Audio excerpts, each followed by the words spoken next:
คนนี้ได้มียาออโตเมติกยาเลยคนนี้ได้เลี้ยงได้มียาใช้เป็นผู้ยืนสียามาใช่ป่ะอะไรตัวเราป่ะแล้วเชื่อว่าโอ้โยนเสียงนั่นจะต้องรับไว้ส่งได้เนาะโมบายพวกนี้ใช้ได้ส่งได้ป่ะเนาะโอเคไหนก็ไปได้ป่ะแต่ก็มันไม่ได้เนี่ยเป็นตัวอะไรป่ะรับไว้ส่งได้แต่เจ้าพ่อว่าขึ้นไปแบบเราราชาเรียกดูแลจะได้ดีกว่าแต่ว่าเราคนได้ยาวเลยเหมือนกันဒီမှာပေါ်ပြတဲ့ချက်အောင်ပါလေဆိုရင် quality issue ကလည်းပေါ်တယ် quality issue တော့ quality issue နဲ့ပတ်သက်လို့เนาะ quality issue နဲ့ပတ်သက်တဲ့ template တွေကျွန်တော်ပြထားတယ်အဲ့ဒီ template တွေကတော့ day9 day9 စာ section 23 document မှာပါတယ်เนาะကျွန်တော်တို့တွေ့တဲ့အချက်မှာဆိုရင် day9 section 23 document day9 section 23 document အဲ့ဒါပါလို့ဆို resume template တွေဖြစ်တယ်ဟို accreditation နဲ့ပတ်သက်လို့ Austria မှာaccreditation section လာတယ် annual audit လာတယ် annual audit လာတယ်ဆိုရင်အဲ့ဒီမှာတင်ပြမယ် document format တွေကျွန်တော်ပြတာပါတယ်ဒါပါလို့ဆိုရင်ဒီနေ့ပြမယ် overview plan ဖြစ်တယ်ဆက်လိုက်ကျွန်တော်တို့ဘာကြည့်မလဲဆိုရင် quality assurance for the logo institute logo institute နဲ့ပတ်သက်လို့ quality assurance နဲ့ဒါ framework ကိုကျွန်တော်တင်ပြမှာဖြစ်တယ်အဲ့တော့ဒါနဲ့ပတ်သက်လို့ကတော့ဒီနေ့ကတော့ template တွေအများကြီးတင်ကြတယ်ဘယ် template ကဘာလဲဆိုတာကိုကျွန်တော်တင်ပြမှာဖြစ်ပါတယ်အဲ့တော့ဒီမှာဆိုဒါ twin လုပ်လိုက်မယ် twin လုပ်တဲ့ဆိုရင်ဒါ continuous framework စာ framework ပဲဒါ Austria ရဲ့ framework လေ Austria မှာနော်တင်ပြထားတဲ့ quality assurance နဲ့ပတ်သက်တဲ့အစီအစဉ်ကျွန်တော်တို့ civil institute မှာသုံးတဲ့ပုံစံပေါ့နော်အဲ့ဒီမှာအဓိကကတော့ဒီဘာတွေပါအောင်လဲဆိုရင်အဓိက plan က stakeholder က identify pivot ထူထားတယ်ဘလို့နော်stakeholder တွေကဘယ်လိုတွေရဆိုပြီးဒီတင်လာတဲ့ပတ်သက်နေတယ်တော့အလုပ်တွေရတယ်ပြောကိုယ့်ရဲ့လူတွေလည်းပါမယ်သူကအဆက်မှုနဲ့လုပ်သားတွေလည်းပါမယ်သူတို့နဲ့ပတ်သက်တဲ့ plan ကိုရေးရမယ်ပြီးတော့ data ဒါတွေကို collect လုပ်ရမယ်နောက်က check နော်စစ်ဆေးရမယ်အဲ့လိုအပ်လို့ပြုပြင်ရမယ်အဲ့ချက်တွေကပါလဲဆိုရင် quality issue ရတဲ့စာ report လည်းဖြစ်ပါတယ်အဲ့တော့အဲ့ဒီ quality assurance နဲ့ပတ်သက်လို့ဘယ်ပစ္စည်းတွေထည့်ပြရမလဲဆိုရင်ဘယ်အထောက်အထားတွေထည့်ပြရမလဲဆိုရင်စာပေးပြီးပဲစာပေးပြီးက student စာပေးတဲ့ပတ်သက်တဲ့အချက်လက်တွေအဲ့ဒါတွေထည့်ပြရမယ် audit report ဆိုတော့အရင်တော့ဒီလို accreditation section ကိုဝင်ခဲ့တယ်အဲ့ဒါနဲ့ပတ်သက်တဲ့ audit တွေလုံးမဟုတ်လည်းနော်ပြပ HR နဲ့ evaluator တွေပြီးတော့unofficially ပဲဖြစ် officially ပဲဖြစ် assessment လုပ်တဲ့ဖတ်တာတွေဖြစ်ရမယ် complaint and appeal ဒီပြတော့ဆံမွေးမှာကြားတဲ့ကျောင်းသားတွေကပြန်ပြီး appeal တင်တယ်အဲဒီပုံစံတွေနဲ့ထည့်ပေးဖို့လိုတယ်နောက်ထပ်က suggestion step feedback တက်တရားတွေ feedback ပေးတာတွေ suggestion အကြံပြုတာတွေ risk assessment risk assessment ကတော့ဒီ course ကို run တဲ့အခါမှာဆိုရင်နော် risk တွေရှိတယ်နော် occupational health safety နဲ့ပတ်သက်တဲ့ risk တွေလည်းရှိမယ်နောက်တစ်ခုကဘာတွေရှိနိုင်လဲဆိုရင်ဒီ course ကိုနော်ချောမှုလို့ run ဖို့တဲ့ထိခိုက်နေတဲ့ risk တွေလည်းရှိတယ်အဲ့ဒါနဲ့ပတ်သက်လို့လည်းပဲ assessment လုပ်ရတဲ့ plan ကိုထည့်ပေးရမယ် assessment validation ကမိမိစစ်ဆေးတဲ့ assessment certificate ကဘယ်တော့ weight ဖြစ်လဲဆိုတော့ပဲထည့်ပေးမှာဖြစ်ပါတယ်ပြီးတော့ post evaluation နော် post နဲ့ပတ်သက်လို့သုံးသပ်ချက်တွေထည့်ရမယ်နော် organization set assessment ဆိုရင်ဒီ organization နဲ့ပတ်သက်လို့မိမိပါလာစစ်ဆေးမှုကြီးလာနေအဲ့ဒါတွေထည့်ပေးရမှာဖြစ်ပါတယ်ဒီချက်တွေအားဖြင့်ဒါထည့်ပေးရမယ် data ပို့နေပဲဖြစ်ပါတယ်တော့ဒီမှာပြထားတဲ့ plan ကို plan group check နော် at အဲ့ဒီ plan နဲ့ဖြစ်တယ်ဒီတိုင်းကိုစစ်ဆေးရမှာဖြစ်တယ်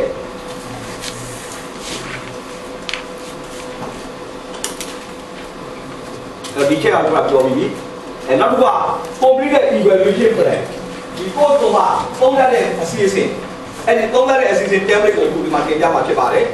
ဒါကို play လုပ်လိုက်မယ်ဆိုရင်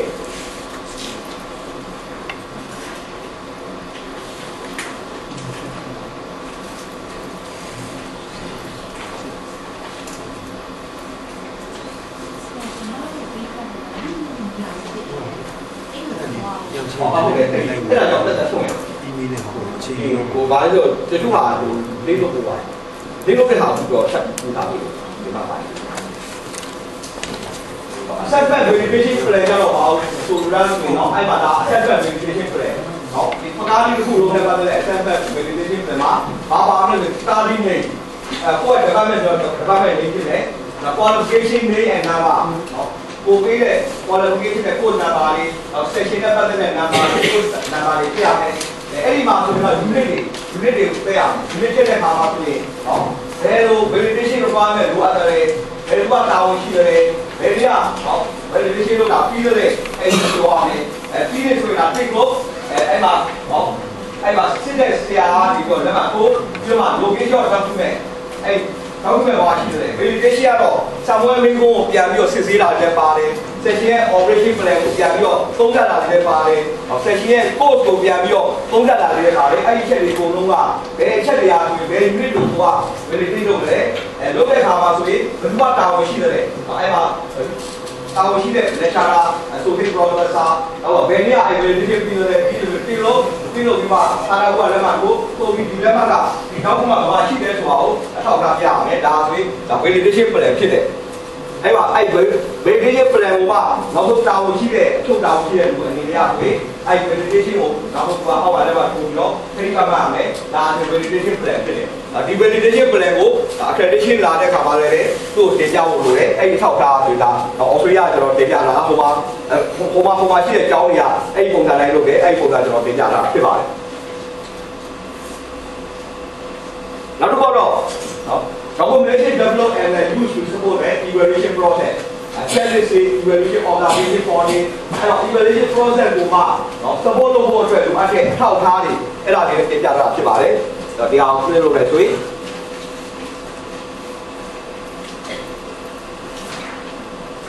အဲ့တော့ program ပေါ်မှာ bachelor of engineering ကိုပို့ခဲ့ရမယ် training package ပြရမယ်အဲ့တော့ training assessment strategy training assessment strategy ကတော့ဘာလို့လဲဒီ course ကိုဘယ်လိုသင်မလဲနော်ဘယ်လိုပုံစံနဲ့ဒီမှာ Facebook နဲ့သင်မလားdistance learning နဲ့သင်မလား e-learning နဲ့ပဲသင်မလားအဲ့ဒါပဲပေါ့ဒီဟာသင်ရမယ့်အစီအစဉ်တွေကိုtraining assessment strategy ရှိတယ်အဲ့ဒီ training assessment strategy လုပ်ပြီးမလားလုပ်ပြီးပြီဆိုရင် yes ဆိုပြင်လို့ပါနောက်က assessment ကျင်းတယ်အဲ့ဒီကတော့ validate assessment 2က assessment 2ဆိုတော့ဆံမွေးမှာမေးခွန်းတွေဆံမွေးမွေးခွန်းတွေ practical စစ်ဆေးမှုပုံစံတွေအဲ့ဒါတွေကဆိုရင် assessment 2တွေဖြစ်တယ်အဲ့ဒီ assessment 2တွေကဆိုရင်အစီအစဉ်ရှိနေပြီဆိုရင် yes ဆိုထည့်ရမယ်ဒါတော့ဗာလဲဆိုတော့ PhD ကျဲဆိုတာဗာလဲဆိုတော့ Australia နိုင်ငံမှာဆရာလုပ်မယ်ဆိုရင်ဆရာသင်တန်းတက်ရတယ် PhD ကျဲမှာ training education ဆိုတဲ့ course ရှိတယ်အဲ့ course မှာ certificate course ရှိတယ် diploma ရှိတယ်certificate 4ကတော့ Australia မှာရှိတဲ့ training package ကိုသင်မယ်ဆိုကျွမ်းကျင်မှုကိုသင်မယ်ဆိုရင်အဲ့ certificate 4တယ် qualification ဆရာတိုင်းမှာရှိရတယ်အဲ့တော့မှမရှိဘဲနဲ့အဲ့ဆရာသင်လိုက်တဲ့ဟာကိုအပြီးမှအစိုးရအပြီးမှမပြုအဲ့ကျောင်းတွေမှာလည်းပဲအရေးကြီးတဲ့အဲ့လို training package တွေသင်ဖို့အတွက်သင်တဲ့ဆရာဆိုရင်အဲ့ဒီ qualification ရှိရမယ်ဆိုတဲ့သတ်မှတ်ချက်ထားတယ်ဒါဆိုတာဆရာတွေနော်နောက်တစ်ခါအဲ့ဒီမှာခြားနာမှုလုပ်တဲ့လူတွေမန်နေဂျာလုပ်တဲ့လူတွေကတော့ diploma လည်းပဲအနည်းဆုံးရှိရတယ် diploma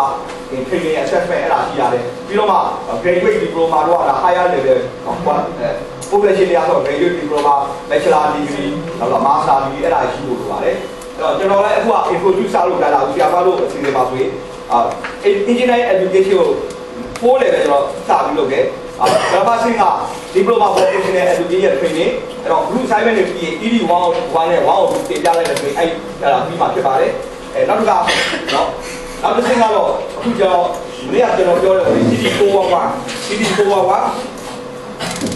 ED ဟောအဲ့ဒါအစီအစဉ်တွေရှိတယ်တော့အခုဒီမှာရေးပြထားတဲ့ ED412 လို့နော် ED412 လို့အဲ့ဒါလေးပြီးရင်တော့ diploma level 3 diploma ဖြစ်ပါတယ်ဟောအဲ့ဒါပါလေ level 3ဆင့်ပေါ့လေdiploma vocational education training diploma technical teaching diploma engineering education အဲ့ဒီ course 3ခုရဲ့practical practice က unit တွေအားဖြင့် group နဲ့ပြီးမှဖြစ်ပါတယ်နောက်ကြတော့ individual assignment ကတော့နောက်ပိုင်းကျွန်တော် email နဲ့ပို့ပြီးကျွန်တော်ပြီးတဲ့အခါမှာဆိုတော့ assessment record ကိုပေးမယ်နောက်ဆုံးနောက်လာချာပြီးပို့မယ်နောက်ဆုံးရောက်ဆရာမတို့ဒီပို့မှာဖြစ်ပါတယ်ဒါကဘာလဲဆိုရင်အဲ့လို Australia မှာအဲ့လိုသတ်မှတ်ထားတယ်အဲ့ဒီ EAC ကိုဆရာတွေရှိရလားအဲ့ဒါကိုစစ်ဆေးပြီးတဲ့ဆိုရင်အဲ့ဒါသိလို့ပါဖြစ်ပါတယ်နောက်က teacher qualification နဲ့ unit of computer ပဲဖြစ်တော့ဘယ်ဆရာဘယ်လို EAC ရှိတယ်ဘယ် unit တွေသင်နိုင်လဲဆိုတာ master spreadsheet ကိုတင်ပြရမယ်အဲ့ master spreadsheet မှာဆရာတယောက်ချင်းရဲ့နာမည်သူ့ရဲ့ qualification တွေ qualification အလေးပဲကိုသတ်မှတ်ထားတာindustry qualification ကကျွမ်းကျင်မှုလက်မှတ်တွေလည်းပါမယ်ဘွဲတွေပါမယ် master တွေ PhD တွေပါမယ်ဒါ engineering နဲ့ပတ်သက်တဲ့ qualification နောက်တစ်ခုက teacher education qualification ဆရာအသက်တွေနဲ့ပတ်သက်တဲ့အရေးချင်းအဲ့တစ်ခုကအဓိကထားတယ်နောက်ပြီးတော့မှ continuing professional development ဒါဆို industry membership တွေခုနပြောတဲ့ PE license လို့ပါအဲ့ဒါတွေပါမယ် ဒီအချက်တွေတိုင်းကိုတရားပြုလို့ပြီးတော့မှဘယ်ဆရာဘယ်ဘာသာနဲ့တင်ဖို့အတွက်တင့်တော်လဲဆိုတာကိုသတ်မှတ်ချက်ထားပါတယ်။တော့ဟိုမှာကတော့ဘယ်လိုရှိလဲဆိုတော့ဟိုဆရာတိုင်းကတော့အော်ဆိုရမှာပြီးလဲရှိတာမဟုတ်ဘူး။လူတိုင်းကပြီးတော့ပြီးရှိတဲ့ဆရာတွေရှိပြီးမရှိတဲ့ဆရာတွေရှိတယ်။ဒါပေမဲ့ဘယ်ဘာသာတွေကပြီးရတဲ့ကွာတင်နေတယ်ဆိုရင်မှာ final year project တို့ဟာမျိုးတွေတော့ industrial နဲ့ဆက်ဆက်မှုရမယ့် unit တွေဆိုတော့ဒါပြီးရရှိတဲ့တင်နေတယ်။ပြီးတော့ engineering ဟို basic principle subject တွေကတော့ဟိုရိုးပွဲရတဲ့လူတွေသိလို့ရတယ်အဲ့လိုသတ်မှတ်ထားတယ်။ industry နဲ့ပတ်သက်တဲ့ဘာသာတွေဆိုရင်တော့အဲ့ဒါနဲ့ပတ်သက်တဲ့အရေးကြီးရှိတဲ့လူကပေးရမယ်။အဲ့ဒါဟိုရိုး theory ပဲ base လုပ်ထားတဲ့ဘာသာကြတော့ academic qualification ပုံပြီးရှိတဲ့လူသိလို့ရတယ်အဲ့လိုကျွန်တော်သတ်မှတ်ထားပါတယ်။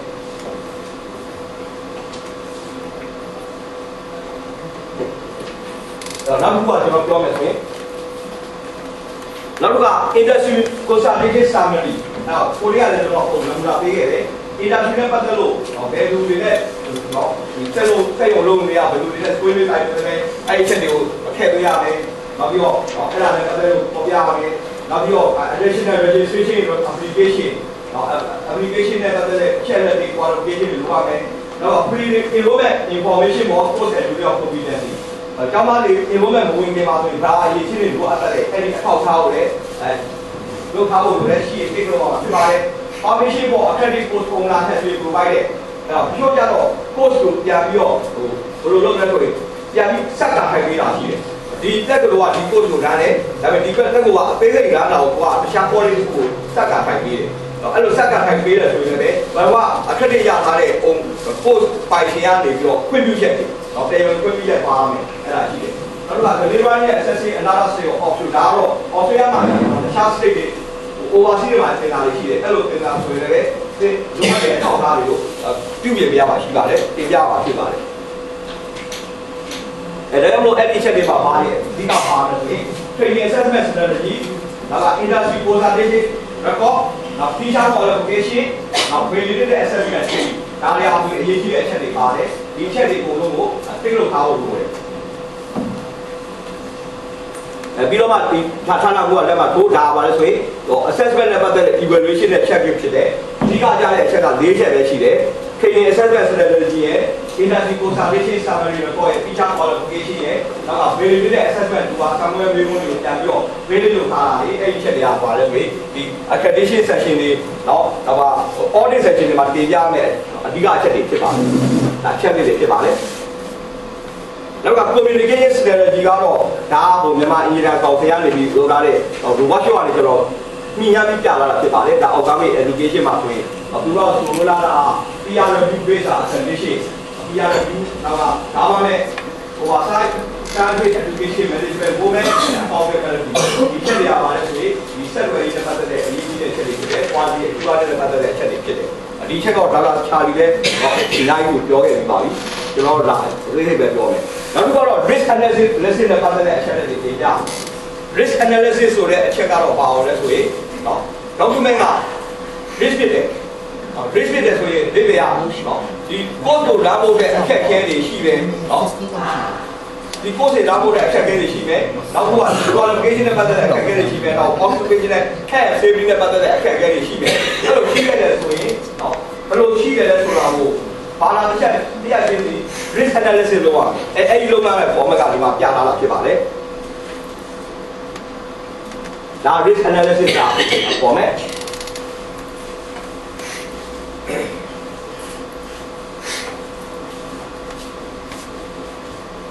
အဲ့တော့ဒီကဘာပြလိုက် target group ကတော့ဘယ်သူတွေလဲAustralia တော့ကျောင်းသားအမျိုး free employment တွေရှိတယ် back in school ကတော့ဒီကျောင်းတွေမှာပဲဒီတိုင်းကိုစနေတာတွေရှိတယ်နော် apprenticeship training တွေရှိမယ်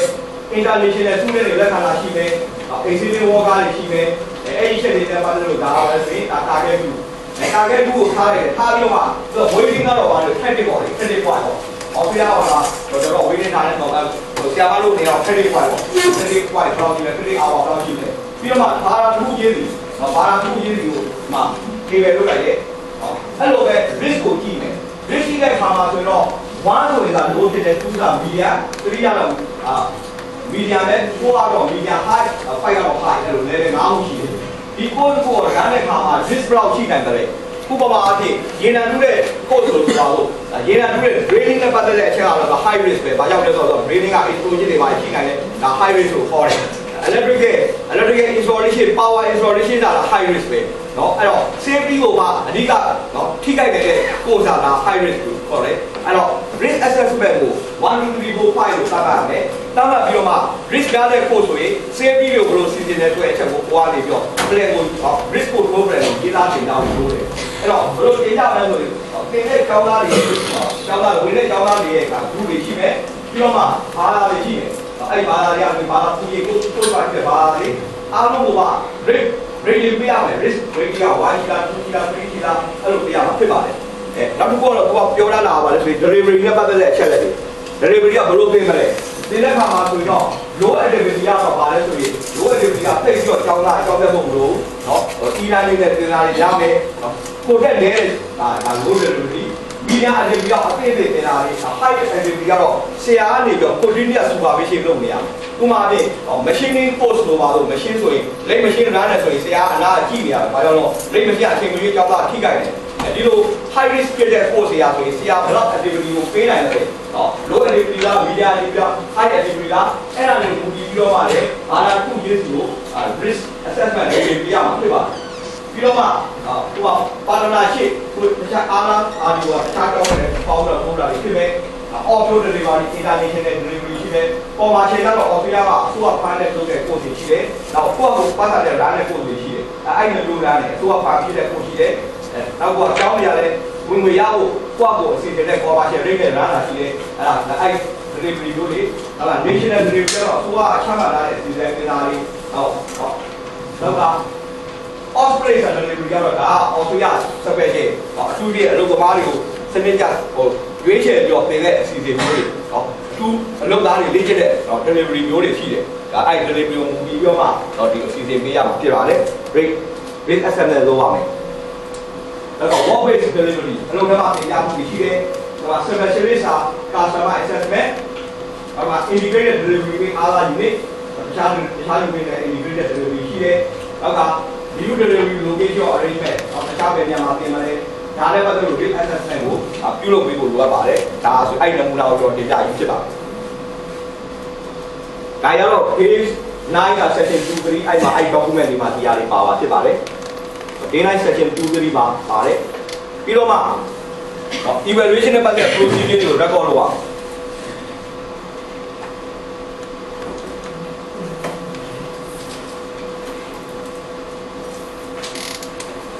အဲ့တော့အဓိကကြတာ continuous improvement register တွေပေးရမယ် continuous improvement register ဆိုရင်နော်ဟိုကောင်းမှရှိတဲ့ step ပေးရမယ်ပြီးတော့မှအကြံပေးချက်တွေကို record လုပ်ရတယ်အဲ့ register format အဲ့ဒါဗာလေဒီ document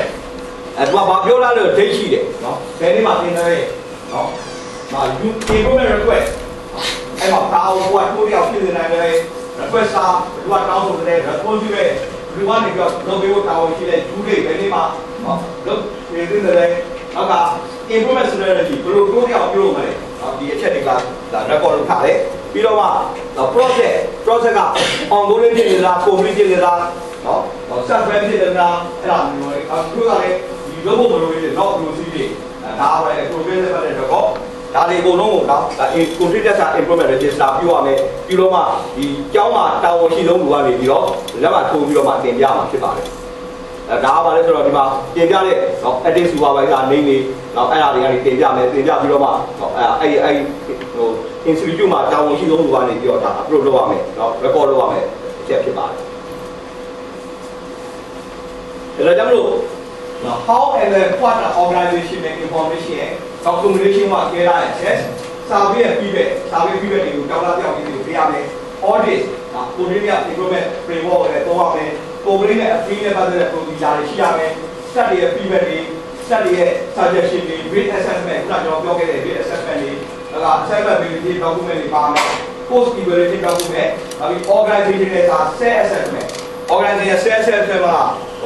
မြန်မာအင်းရဲ့ကောက်ဆရာတွေကိုတတ်မှတ်ထားတယ်ဒီကျောင်းလာဆိုရင် self assessment လုပ်ရမယ်ဒီ course ကိုပေးရတယ်လည်းကျောင်းလာဘယ်လောက် run နိုင်လဲနော်ဘယ်လိုတရားတဲ့ကမှာဆိုရင်အောင်မြင်မှုဘယ်လောက်ရှိနိုင်လဲဘယ်လိုကတော့အခက်အခဲရှိနိုင်လဲ teaching နဲ့ပတ်သက်လို့ staffing နဲ့ပတ်သက်လို့ course delivery နဲ့ပတ်သက်လို့ assessment report ကိုကိုစစ်ဆေးတဲ့ assessment report ရေးသားကြော်တင်ပြဒီချက်တွေအဆိုရင် the how and what the organization information and documentation was carried access အဲ့ဒီချက်မှာပါဝင်တာဖြစ်ပါတယ်။ဒါက evaluation နဲ့ပတ်သက်တဲ့ process တွေ method တွေဘယ်အားရွေးမလဲဒါကိုကြည့်မယ်။ဒါကဘာလဲဆိုတော့နော် evaluation plan unit တစ်ခုရင်းစီကိုပါရှိတယ်။ဒါချက်တဲ့အလက်နဲ့နောက်လာတဲ့အလက်နဲ့ကိုသိပြီလား။ဘာလို့ခုရင်းစီအတက်နဲ့စစ်ဆေးမှုတွေနော်။နောက်ကတော့ချက်တဲ့ assessment paper assessment နဲ့ပတ်သက်တဲ့ paper နဲ့ပတ်သက်တဲ့အချက်တွေပြောမယ်။နောက်ကချက်တဲ့ delivery schedule နော်တင်မဲ့ delivery schedule ချက်တွေနောက်ကချက်တဲ့ survey ရဲ့ feedback survey feedback နဲ့ပတ်သက်တဲ့အချက်တွေနောက်က internet data နဲ့ audit ဒါ corporate affairs ဒါနဲ့ပတ်သက်လို့အချက်လက်တွေပါတင်ပြမှာဖြစ်ပါတယ်။နောက်က study နဲ့ပတ်သက်တဲ့ feedback တွေ study ရဲ့ feedback တွေနောက်က suggestion နောက်က reassessment နောက်က assessment validation post evaluation and organizational assessment ဘယ်ချက်တွေကပြီးလဲဘယ်ချက်တွေကမပြီးသေးဘူးလေဒါတွေကိုပြီးတဲ့ပြင်ဒါသိလို့ဆိုလို့လေဒါပါလေစုစုပေါင်း overview ဒါ metric ကိုပေါ်ပြလာတာဖြစ်ပါတယ်။နောက်က resource တွေသင်ပြီးလားကာရဏီရှိမှုရှိမလားဒါဘယ်ဘာသာတွေရဆိုရင်နော်ဒီလိုအချက်တွေနဲ့ကိုက်ပြီးတယ်ဆိုတာကိုဒီ table ထားရမယ်ဒါက evaluation plan ဖြစ်တယ်။ဟောကျောင်းသားကျောင်းတက်တာတွေရောစံပွဲမျိုးမျိုးစစ်လာပြီး delivery schedule တွေရောဒီလိုပြဒီလိုပို့ပါတော့စာဝေးနဲ့ပတ်သက်ပြီးပဲတွေရော internal နဲ့ external audit တွေရော corporate affairs တွေ study နဲ့ feedback တွေတော့ကအကြံပေးတာတွေ risk assessment တွေ validation post evaluation တော့ self assessment ဒီမှတ်တမ်းတွေအကုန်လုံးကိုကွာတစ်လို့ပါမယ်ပြီးတော့ဘယ်အချက်တွေကကိုလို့ပြီးလဲဆိုတာတစ်လို့ပဲပြီးလို့ပြောပါဒီ assessment authority ကိုတင်ပြမှာဖြစ်ပါတယ်ဒါတော့ဒီပဲပြောတာဒီနမူနာပေါ့ဒါပြောတာနောက်တစ်ခုကတော့how the training or assessment process are offered နော်သင်ကြားလေ့လာမှုကိုဘယ်လိုပြီးရှုလေ့လာလဲဘယ်လိုစောင့်ကြည့်ပြီးတော့ဆုံးဖြတ်တဲ့အဲ့ဒီချက်ကိုပေါ်ပြမယ်ဒါလည်းအဲ့လိုပဲ assessing the coverage of assessment knowledge and skill ဘာလို့ခုရင်းလို့ရှိလဲနော် assessment အရေးကြီးတဲ့ဘုဟုတုကိုနော်ဒီဘာသာချုံပုံယူပေးနိုင်မလားနော်အဲ့တော့ assessing the coverage of web format နဲ့ကိုထိုင်ပြီးပြကျိုးunit တွေအားဆိုရင်အလုံးလုံးရတဲ့ unit တွေရှိမယ်အဲ့ဒါရှိမယ် assessing the use of educational resources နော်ပညာရေးနဲ့ပတ်သက်လို့ resources တွေသုံးတယ်အဲ့ဒါတွေပတ်သက်တဲ့အချက်ရှိမယ် assessing the use of media mode or delivery ဒီမျိုးလိုနဲ့ပတ်သက်တဲ့နော်ဒီအချက်လက်တွေဒါတွေကဘယ် unit တွေအားဆိုရင်ပြည့်စုံလဲဆိုတော့သိလို့ရမှာဖြစ်ပါတယ်နောက်တစ်ခုက assessing the feedback from the industry ကနေပြီးတော့ feedback ပေးတာတွေနော်အဲ့ဒီချက်တွေရှိမယ်ဟုတ်က assessing the student feedback ကျောင်းသားတွေရဲ့ feedback ပေးတာတွေနောက်က RBI assessment record အဲ့ဒါစစ်ဆေးတာတွေနော် completion record ကိုစစ်ဆေးတာတွေနော် update all the training package ရဲ့ update လုပ်တာတွေနော် informal interview အဲ့ဒီချက်တွေပါဝင်မယ်နောက် formal meeting with the teacher and student ဒီဆရာလေးကျောင်းသားတွေနဲ့တွေ့ဆုံမှုတွေဒီအားတွေကိုမှတ်တမ်းတင်ဖို့လိုပါတယ်နောက်က review နဲ့ student portfolio ကျောင်းသားတွေကတင်ပြတယ် final year project တွေမှာဆိုဒီနေ့ရဲ့ work portfolio တွေ student work pass survey တွေ resource တွေဘယ်လိုတွေအားဆိုတာ check လုပ်ပြီးလဲဒါကိုပြလို့ရပါဖြစ်ပါတယ်ဒါပါလို့ဆိုရင်အရေးဒီ training နဲ့ assessment နော်ဒီကိုဘယ်လို order လုပ်လဲဆိုတာကိုဒါတင်ပြမှာဖြစ်ပါတယ်ဒါအဓိကတော့ ISO က super documentation နဲ့နော် industry တိုင်းမှာဆိုတာအချက်အလက်တွေအများကြီး paper work တွေတင်ပြရတာဒီ soft copy တင်ပြရတယ်assessor ကဘာကြည့်မလဲဆိုတော့သူကဒီ document ကိုအဓိကထားကြည့်တယ် document ထားကြည့်တာ document ကိုကြီးပြီးတော့မှအတန်းကို basic လုပ်တာတချို့အတန်းတော့ပဲယူပြီးတော့ရှိကြအတန်းကိုလိုက်ကြည့်နေတာမဟုတ်ဘူးနော်အဓိကကသူကဘာကြည့် document ကြည့်တယ်ဘယ်လို assessment process လုပ်တဲ့ document ကြည့်တယ်ကြီးပြီးတော့မှတချို့အတန်းတော့ပဲသူက watch လုပ်တယ်ကျောင်းသားတွေပဲမေးပြီးအဲ့လိုလုပ်တယ်ဒါကဘာလဲဆိုရင်ကိုကအချက်အလက်ကတော်တော်များများပြည့်စုံနေဆိုရင်ဟောကျောင်းသားကိုမေးတာပြတာကမိုင်သားပဲလုပ်တော့တကယ်လို့အဲ့အချက်လက်ကသိမပြည့်စုံဘူးဆိုတော့သူကအသေးစိတ်လိုက်ပြီးတော့ပဲတယောက်ချင်းစီရောကလည်းဟိုလိုလျှောက်ပြီးတော့လုပ်တော့တာပဲဘာကြောင့်လဲသူတို့ကျောင်းသားများများမေးပြီဆိုရင်အဲ့ဒါကိုကသတိထားဖို့ကိုတင်ပြတာအခုလိုနေပြီသူကအဲ့ဒါကျောင်းသားကိုဘယ်ကနေပြရတယ်ဆိုတော့ကျောင်းသားကိုကသိမေးမယ်တခြားနည်းနဲ့ဘယ်လိုအထောက်အထားရနိုင်လဲဆိုတော့ခေါ်လဲလုပ်မယ်အဲ့လိုရှိတယ်ကိုကအထောက်အထားအများကြီးပြည့်စုံနေပြီဆိုတော့သူကကိုဘက်ကသိပြီးတော့နည်းနည်းပါးပါးတော့ပဲ evidence ဖြာတော့အဲ့လိုရေးတယ်အဲ့တော့က final evaluation report ပေါ့လေဒါကတော့ကျွန်တော်ရဲ့နမူနာပေါ့လေကျွန်တော်ဟိုခက်တိကျတာဝန်ဒီတော့ကျွန်တော်ရဲ့ report က self-assessment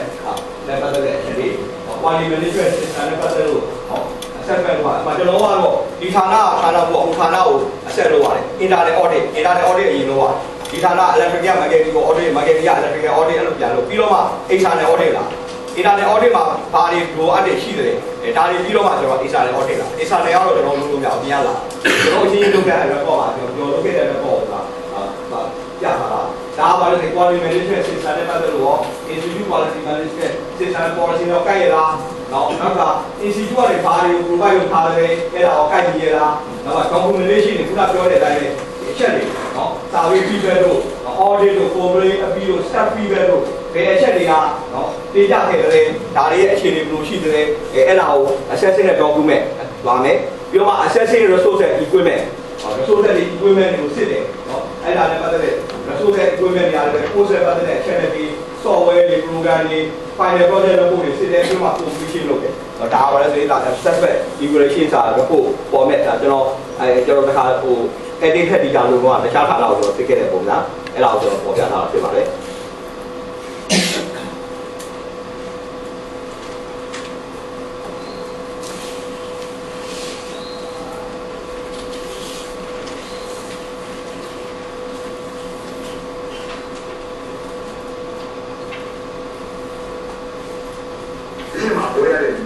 接着对于注意这样，基本上你来除了营养吧，那对于我营养去吧嘞。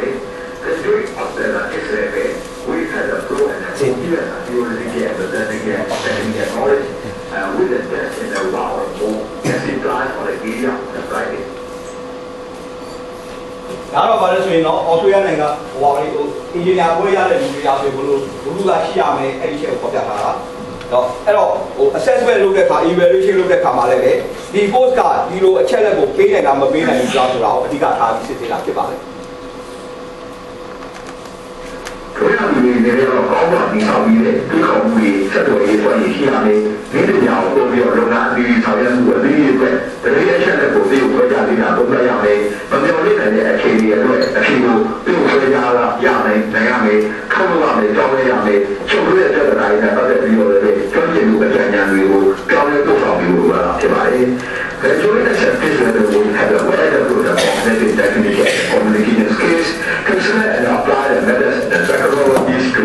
analyze and evaluate information to complete a range of activities, analyze, generate and translate solution to the deliverables and supply complex programs, transfer the knowledge, skill and ideas to others.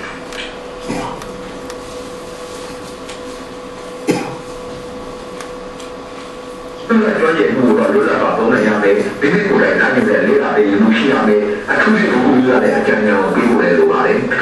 所以呢，就是呢，我要把人 knowledge and skills 跟我们美国学的 autonomy, right to judgment and responsibility. In context that require centralized work and learning, bring the good parameters to provide special advice and functions.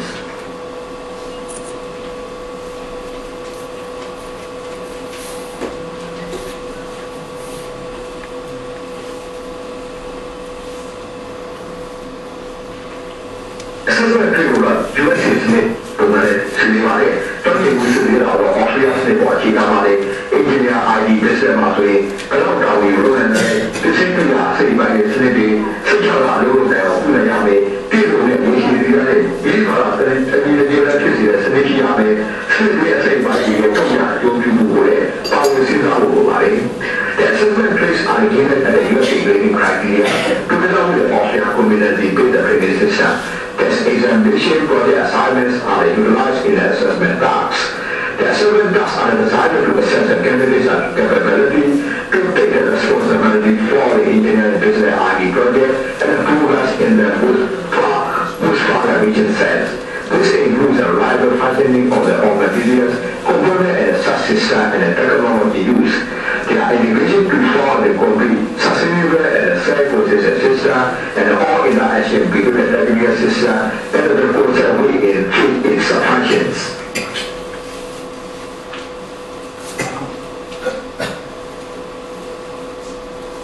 ဒီလိုလေဒီပညာကိုအထက်ကိုပြန်လာပြီး policy စိတ်ချမ်းသာတွေပြုနိုင်စွာဆုံးဖြတ်ချက်ပြုနိုင်စွာစေတနာတွေအန္တရာယ်ဖြစ်မှုတွေကျိုးရောက်ဆက်ဆံမှုတွေကိုသိနိုင်စွာရှိအောင်ရှိလို့ရပါဖြစ်ပါတယ်။ဒီဟာမျိုးအချက်လက်တွေကိုချုပ်ပြတဲ့ပုံစံအဖြစ်ထုတ်ပြီးပညာနဲ့ဒီလိုနဲ့ဆိုင်တဲ့မှာတဲ့စဉ်းစားမှုတွေကိုဒီဟာဒီလိုနဲ့ချက်လက်တွေကိုရာဒီဝါနဲ့ချုပ်ပြတဲ့ပုံစံအဖြစ်ထုတ်နိုင်ရမယ်။ဒီလိုနဲ့ဆိုင်တဲ့ဒီလိုနဲ့မဆိုင်တဲ့စဉ်းစားမှုတွေကိုပေါင်းစုချုပ်ပြီးတော့ဒီချိန်ခါတွေနဲ့အဖြစ်ကိုလည်းထုတ်ပေါ်နေရလို့ရပါတယ်။ The settlement tasks are designed for the abilities and capabilities in the interpreting technology and possibilities to society, business and government and for the ensuring as far as a positive impact. Policy decisions are probably informed by such possibilities and consequences, and the cost, risks and limitations are probably understood as a desirable outcomes. The settlement activities are also the focus on bringing the knowledge to bear from the multiple sources to develop the solutions to complex problems and issues for issuing better aggregate and non-technical considerations are properly integrated and or managing the as well as the sustainability issues.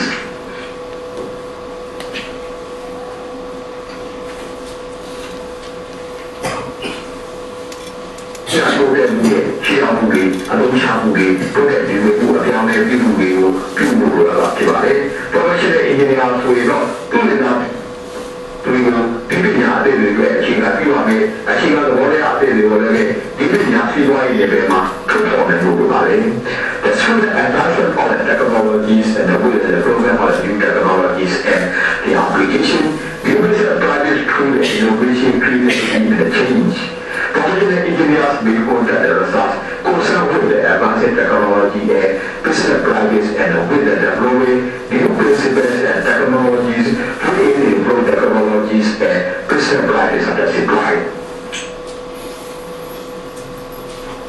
And now we have assessment validation နဲ့ပတ်သက်တဲ့ plan ဖြစ်တယ်။ဒါပါလဲဆိုရင် quality assurance for the each department section. department တစ်ခုတိုင်း section တစ်ခုစီတိုင်းပဲ quality assurance အဲ့ဒါနဲ့ပတ်သက်လို့ assessment validation plan ကိုတင်ပြမှာဖြစ်ပါတယ်။ဒါပါ assessment validation plan အဲ့တော့ဒါ unit တစ်ခုချင်းစီသွားတယ်။ဆက်ရှိဟောမယ်ဆိုကိုယ့်ရဲ့ဌာန course နောက်တော့ course နာပြီးတော့မှ unit တစ်ခုချင်းစီသွားတယ်။နောက်ဘယ်လိုတာဝန်ရှိတယ်။ဘယ်လိုတာဝန်ရှိတယ်။အဲ့တာဝန်ယူရမယ့်ဆရာ KB တာဝန်တွေမှာ assessment နဲ့ပတ်သက်လို့အဓိကတာဝန်ယူရမယ့်ဆရာ။နောက်ကဘယ်နေရာဆိုရင်တော့ speed ခဲ့တယ်နောက်တော့ဘယ်နေ့မှဆိုရင် review လုပ်မယ်။သုံးတာကတော့ review က accreditation period နဲ့ link လုပ်လို့ရတယ်။ accreditation period 9နှစ်ပြီးတဲ့ဟိုဒီမှာ annual review လို့နော် course review လို့ကျွန်တော်ဒီမှာကတော့3နှစ်တစ်ခါလုပ်တယ်။3နှစ်တစ်ခါ review လုပ်တယ် course လို့အချို့ course ကတော့2နှစ် training package ကြောင်းတယ်လို့2နှစ်တစ်ခါလုပ်တယ်။ဒါတို့ကပုံမှန်3နှစ်တစ်ခါလုပ်တယ်။ accreditation period နဲ့ link လုပ်လို့ရတယ်။ဒီတိကျအသစ်ပေါ်လာတယ်ဆိုရင်လည်းဒါ review လုပ်ဖို့လိုတယ်။ဒါဆိုရင်ဘယ်နေ့မှပြီးတယ် next review လုပ်တယ်ပြီးတော့မှ validation က complete ဖြစ်ရတာမရှိဘူးလားဒါတိလုပ်ဖို့လိုတယ်ပြီးတော့မှ validation assessment located in a station ဒါ station ဆိုတော့ကျွန်တော်ဒီမှာ computer drive ရှိတယ် computer drive မှာဆိုရင်ရှိပြဆရာတွေအကုန်လုံးကနေအဲ့စာပါဝင်လို့ရတယ်အဲ့ folder ရှိတယ်အဲ့ folder မှာဘာတွေထားလဲဆိုရင် section ခုလုံးနဲ့ပတ်သက်တဲ့ assessment နဲ့ပတ်သက်တဲ့ resources တွေရှိတယ် accreditation နဲ့ပတ်သက်လို့လိုအပ်တဲ့အချက်အလက်တွေအကုန်လုံးကိုဒါ course ဆရာတွေအကုန်လုံးကနေပြီးတော့ကိုယ်နာမည်နဲ့ကိုယ် folder နဲ့ထည့်လို့ရတယ်အဲ့ဒါအကုန်လုံးကို head of department ကလည်းကြည့်လို့ရတယ်ပြီးတော့ဒီရဲ့ပုံကြည့်တဲ့ manager လည်းကြည့်လို့ရတယ်ဆိုတော့ accreditation လာမယ်ဆိုရင်ဒီ network ကိုသွားပြလိုက်တယ်ဆိုရင်အဲ့မှာ accreditation အဲ့ဒါကိုလို့သွားကြည့်ပြီးတော့စစ်ဆေးတာရှိတယ်ဒါ computerized system နော်ဒါ computerized system မရှိဘူးဆိုတော့ဘယ်တော့ဒီ file ကိုထားမလဲ file တွေထားမယ်နေရာပေါ့ဒီအချက်အလက်နဲ့ပတ်သက်တဲ့ validation နဲ့ပတ်သက်တဲ့အထောက်အထားတွေဘယ်ထောက်အထားတွေကဘယ် file မှာထားမလဲဘယ် view မှာထားမလဲအဲ့ဒါကိုမှတ်ထားမှာဖြစ်လာတယ်ဒီအချက်ကသိလို့ပါဘာလာခုကြီးပို့တာရှိတယ်ဘာလာခုကြီးကိုဖြစ်လို့ဘယ်ဒီမှာ set ရှိတယ် validation ပြီးတော့ဒါဖြစ်လို့ရမယ်ဒါမှလည်း set validation plan လို့ခေါ်တယ်နော်ဒီအချက်တော့ဒါကိုလည်းဟို audit လာတဲ့ခါမှာ accreditation လာတဲ့ခါမှာတင်ပြဖို့ပဲဒါတော့ကျွန်တော်လုပ်ခဲ့တဲ့အစီအစဉ်အဲ့မှာကြီးတဲ့ဆရာတွေနဲ့တာဝန်ယူတာတွေတော့ဘာသာတွေအကုန်လုံးအဲ့ကျွန်တော်ကိုယ်ဆက်ဘာသာကျွန်တော်အစီအစဉ်လုပ်ခဲ့တယ်ဒါနမူနာပေါ့လေ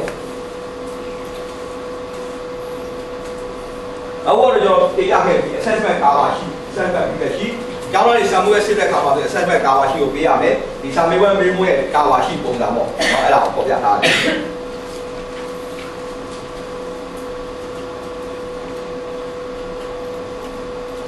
ဒါကဘာလို့ qualification ကျွန်တော်တို့ junior competency တွေ assessment task ကပတ်သက်တဲ့ challenge တွေ assessment training နောက်တစ်ခုကကျောင်းသားနာမည်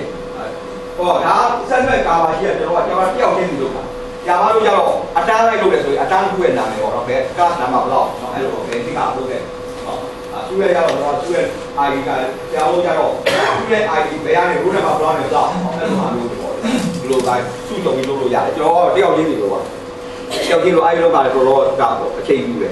အဲ့ဒီကမှဆိုဘယ်အချက်တွေပေးရမလဲဒါ decision တွေပေးလို့လားဟို assessor နဲ့ပတ်သက် signature ထိဒါပေးရအောင်เนาะအဲ့ဒါပါလေဒီ assessment နဲ့ cover sheet နမူနာဖြစ်တယ်အဲ့ဒီ cover sheet နမူနာ standard cover sheet နမူနာဖြစ်တယ်ဒီ institute တစ်ခုဒီမှာဆိုရင်ကို format တိုင်းကိုဒီ cover sheet ကိုလုပ်ဖို့လို့ဒါတော့ assessment feedback sheet ကျောင်းသားတွေကပြန်ပြီးတော့ feedback လုပ်တာကျွန်တော်တို့ကတော့ကျောင်းသားတယောက်ချင်းစီပြန်ပေးတာဟောတော့ကျောင်းသားတယောက်ချင်းစီကနေ feedback ကိုပြန်တောင်းတာကျောင်းသားတယောက်ချင်းစီမတောင်းနိုင်လေပုံစံတော့ထားအောင်ပုံစံထားပါဆိုရင်ဥပမာ feedback နဲ့ complaint officer complaint ကိုင်ရတဲ့ဆရာမတယောက်တော့ရှိရမယ်အဲ့ဒီဆရာမကျောင်းသားပြောတဲ့ဟာကိုသူကနေပြီးပိုင်တွင်းပြီးတော့အဲ့ feedback လုပ်တဲ့ပုံစံပေါ့လေအဲ့ဒါပါလေ assessment feedback ရှိပေါ့ဒီပုံစံရှိမယ်ဒါ assessment feedback ရှိအဲ့နမူနာအဲ့မှာလေ qualification ရှိမယ်လူတွေ competency ရှိမယ် assessment အောက်ကခြေတက်လာအောင်လားမခြေတက်ဘူးဆိုကြာတာပြန်ပြီးတင်ကြဖို့လိုတယ်အဲ့ဒီချက်တွေပြောရမယ်ပြီးတော့စစ်စစ်တဲ့လူနဲ့ comment တွေတောင်းရတဲ့ကြောက်ကြီးနဲ့ဆောင်ရွက်တွေ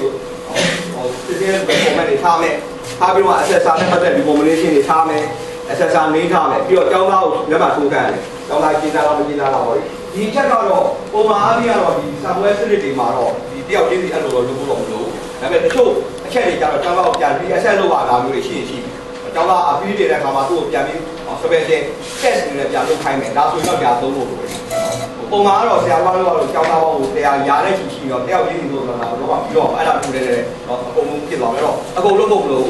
အတန်းကုန်လုံးကတော့ဒါပုံမှန်လေးစစ်ဒါပေမဲ့သူ့ကျောင်းသားရောက် special request လာအဲ့ဒါဆိုတော့ special test ကိုပြန်စစ်ပေးရတယ်အဲ့ဒါမျိုးတွေဆိုတော့ဒီကြောင်ပုံဖို့လို့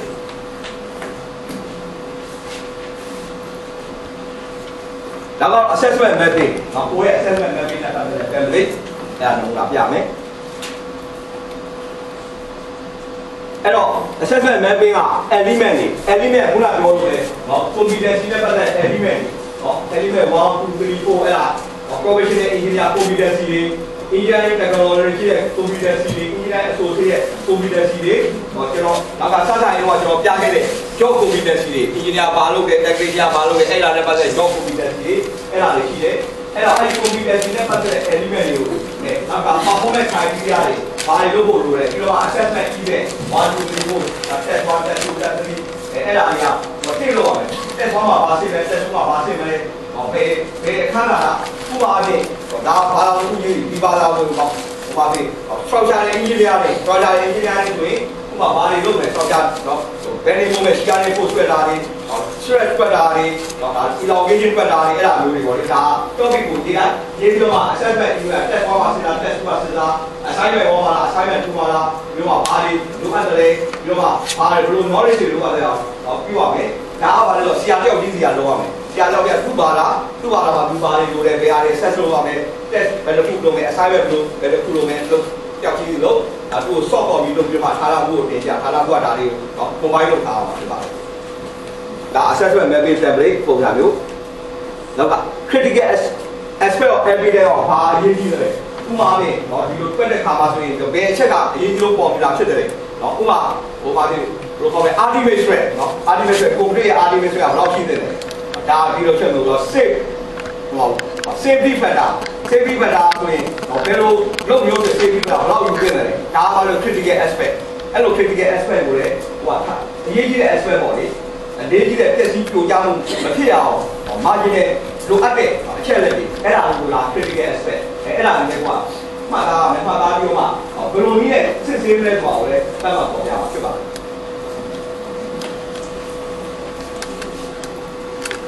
ဒါ assessment method ဒါတော့ RPA validation ပေါ်တော့ကျွန်တော်ဒီမှာ RPA validate လုပ်တာရှိတယ်လုပ်ပြကျွမ်းကျင်တဲ့ကြောင့်ကျွမ်းကျင်မှုတွေစစ်ဆေးတာဒါ RPA validation ပေါ် RPA validation ပေါ်မှာလည်းပဲဟောဥပမာပြဖြားအရင်ကနေလာတဲ့အရေးချင်းရှိမယ်ခုတော့ဆရာတော့ကျောင်းနိုင်ငံနောက်ပိုင်းကို international နဲ့ဆက်လို့ရပြီးတော့လုပ်တဲ့အခါမှာဆိုနိုင်ငံခြား engineer တွေရောက်လာမှလို့အခုရောက်လာတဲ့ engineer မှာတချို့ကြတော့အလုပ်နဲ့တားမလို့ရမယ်ပြီးတာဖြစ်ရင်ဖြစ်မယ် foreign eye ပြီးဖြစ်နေဖြစ်နေဒီလိုကတော့အဲ့လိုဟို bridging course ပြန်တက်ဖို့လိုရင်လည်းလိုမယ်အဲ့လိုလိုမယ်ဆိုရင်ဒီ bridging course ကဘယ်ကြီးမှစတက်မလဲအဲ့လိုမျိုးတွေပေါ့လေဒါနောက်ပိုင်းကဖြစ်လာနေဖြစ်လာမှာဟိုကျုပ်မြန်မာနိုင်ငံနေတဲ့နိုင်ငံခြားကိုသွားပြီးလုပ်တဲ့ခါမှာဆိုစင်ကာပူမှာကျောင်းသွားတက်ကြတယ်နော်ဒီ MBU ဘာသွားတက်ကြစင်ကာပူနော် NUS တို့ NDU တို့ကသွားတက်ကြတယ်တက်တဲ့ခါမှာဆိုရင်အကုန်လုံးပြန်ပြီးကြီးသွားနေတက်ကြမလို့တချို့ကနော်ဟိုမာစတာတန်းတက်လို့ရရင်သူကတော့ကြာပိုက်တွေရတော့တက်လို့ရတာရှိတယ်ဒါကဘာလို့ RPA assessment ပုံစံနောက်ပိုင်းကျွန်တော်ဗမာပြည်မှာလည်းပြပ engineer တွေရောက်လာတဲ့ခါမှာဒီလိုပုံစံတွေဖြစ်လာနေတယ်အဲ့တော့သူတို့ကအလုပ်နဲ့သွားမယ်ဆိုရင်မြန်မာ engineer council မှာသူကတန်းပြီးတော့ PE ရတယ်လို့လည်းရှိရင်ရှိမယ်တန်း PE မရတဲ့လူကြတော့လည်း value တွေပြန်လုပ်ဖို့လိုရဲသွား engineer council က advice လုပ်နေဆိုရင်ဒီကြောင်းတွေကသူကပြန်လုပ်ဖို့လည်းလိုမယ်အဲ့ဒီခါမှာဆိုတော့သူတို့ကို RPA စစ်ရတော့အဲ့ဒီ RPA စစ်တဲ့ခါမှာဆိုဒီ RPA ပေါ်မယ်တော့ဒါပါလေဖာသာကြီးဒါကမဲ့ qualification တွေတော့ဒါ unique competency ပြီးတော့မှနော်ဘယ် RPA ရစစ်နေတဲ့ validation member ရှိတယ်ပြီးတော့မှအဲ့မှာ RPA စစ်တဲ့လူတွေပတ်သက်လို့နော်အဖွဲ့အစည်းလူတွေနာမည်တွေအဲ့ဒါရှိရမယ်ရှိပြီးတော့မှဒါလည်းဆိုရင် information ပြီးတော့မှ assessment activity တွေကြည့်ရမယ်ဒီ assessment related to your competency consider high risk unit for qualification ဒီ unit က high risk unit ဖြစ်လာတဲ့နော်ဒီမှာ high risk unit ဆိုတဲ့ date ရတော့ဘာလဲဆိုတော့နော်ဥပမာ basic standard တွေဘာလာတစ်ခုရှိတယ်နော်ဟို engineering mechanic basic unit ဒါကတော့ high risk unit ကိုဒါပေမဲ့ basic standard နဲ့ဆက်နွယ်တဲ့ unit ကျတော့ high risk unit ဖြစ်တယ်အဲကြောင့်ဒီ unit မှာဘာနိုင်ငံသုံးမယ်ဆိုဘာ basic standard သုံးရမယ်ဒါက high risk unit ပဲတခြားနိုင်ငံက engineer ကသူတို့ဒီ standard ကအတိုင်းတော့တချို့ဟာဘာမှပြည်တဲ့ compatible ဖြစ်မယ်တို့ကြတော့ကျွန်တော် local standard ရှိတယ်အဲ local standard ကိုနော်မရှိမဖြစ်လိုအပ်တယ်ဆိုတာ high risk unit ဖြစ်နေပြီ high risk unit ဖြစ်နေတယ်အထူးဖြင့်ဘာသာရေးနဲ့ပတ်သက်တဲ့အဆောက်အဦဆောက်တယ်ဆိုရင်ဒါ very high risk ပဲဘာကြောင့်လဲဘာသာရေးနဲ့ culture နဲ့ aspect တွေအများကြီးပါလာနော် culture ရဲ့ value တွေရှေ့အောင်ကျွန်တော်ပြရလို့ရှေ့အောင်ပြုနေတာမှာဒီလိုကရှေ့အောင်ပြည်သူတို့ကဒီလိုက်ဖြတ်ပြီးလုပ်လို့မရဘူးအရင်တော့ပုံစံကိုထိန်းသိမ်းရတယ်ဘာလို့ရှေ့တော့ကတစ်ပေါင်းများစွာလုပ်ခဲ့တဲ့ပုံစံကိုမပြတ်အောင်ထိန်းသိမ်းရတယ်အဲ့ဒါ very high risk ပဲ